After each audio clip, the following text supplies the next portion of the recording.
તો સ્માર્ટ મીટરને લઈને પહેલીવાર રાજ્ય સરકારના અધિકારી સાથે ચર્ચા। ટીવી 9 સાથે ગુજરાત ઉર્જા વિકાસ નિગમના એમડીએ કરી વાતચીત। સ્માર્ટ મીટરથી બિલ વધુ આવે છે તે ખોટી માન્યતા છે તેવું તેમનું કહેવું છે।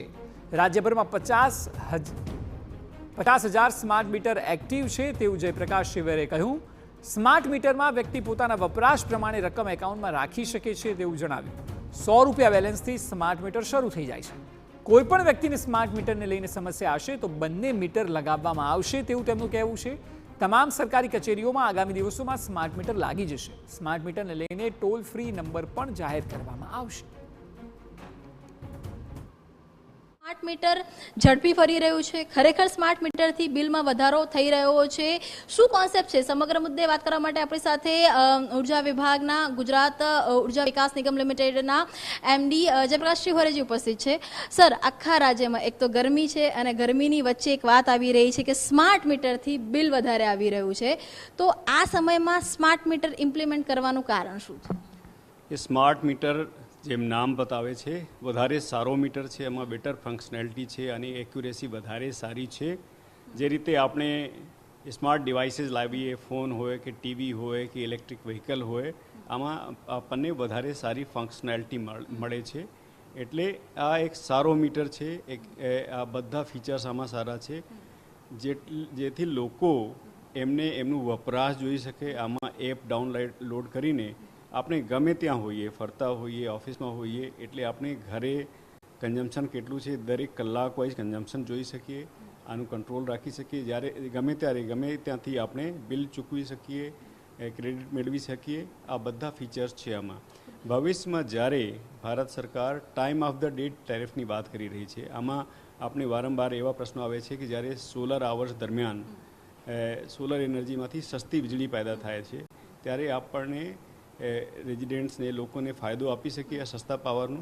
તો આ ભવિષ્યમાં આ પણ ફંક્શનાલિટી લોકોને મળી શકશે કે આપણે સોલર આવર્સ દરમિયાન સસ્તું પાવર આપી શકીએ। અને આનું ટેરિફ, કેમ કે આ સ્માર્ટ મીટરમાં કયા કલાકમાં દર 15 મિનિટના બ્લોકમાં કયા 15 મિનિટમાં મીટર ક્યારે ફર્યું, કેટલું વપરાશ હતું, આ બધું જાણી શકાય। રજૂઆત સામાન્ય વ્યક્તિ છે એ ક્યાં કરી શકે છે અને એનો જે ટેસ્ટ પીરિયડ હોય છે એ કેટલો રહેશે?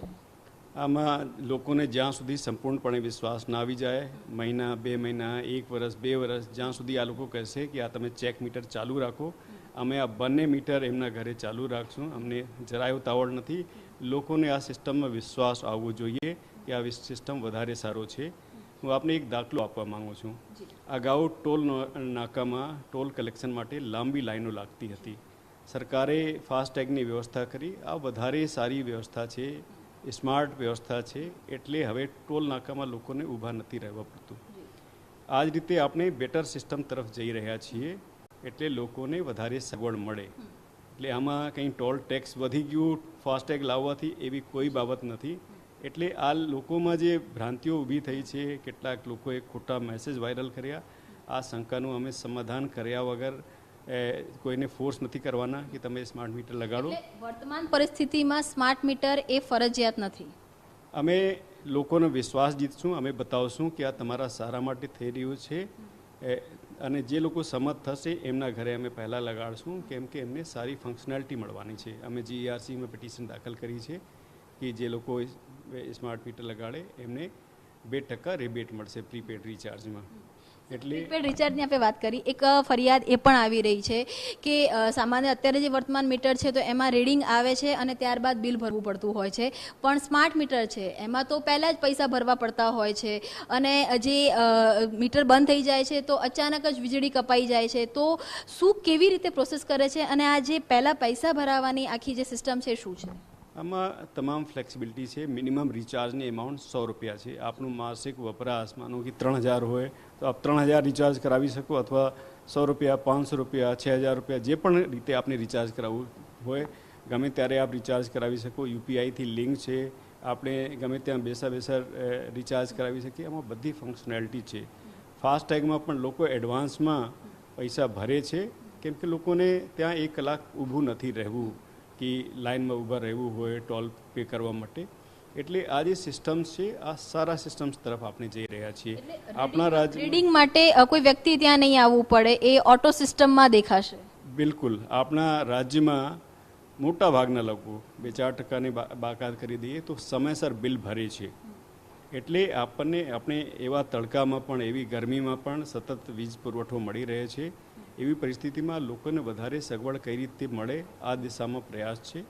એટલે અમે આ દિશામાં હજુ પ્રયાસ અમે વધારે ચાલુ રાખશું. જે પણ લોકોમાં ગેરસમજણ ઊભી થઈ છે એમના પ્રશ્નોનું અમે તમામનું સમાધાન કરશું. તો આ હતા રાજ્ય સરકારના ઉર્જા વિભાગના અધિકારી જયપ્રકાશ શિવહરેજી, જે સ્પષ્ટતાથી કહી રહ્યા છે કે સ્માર્ટ મીટરમાં બિલ વધારે આવે છે એ માત્ર એક મિથ છે.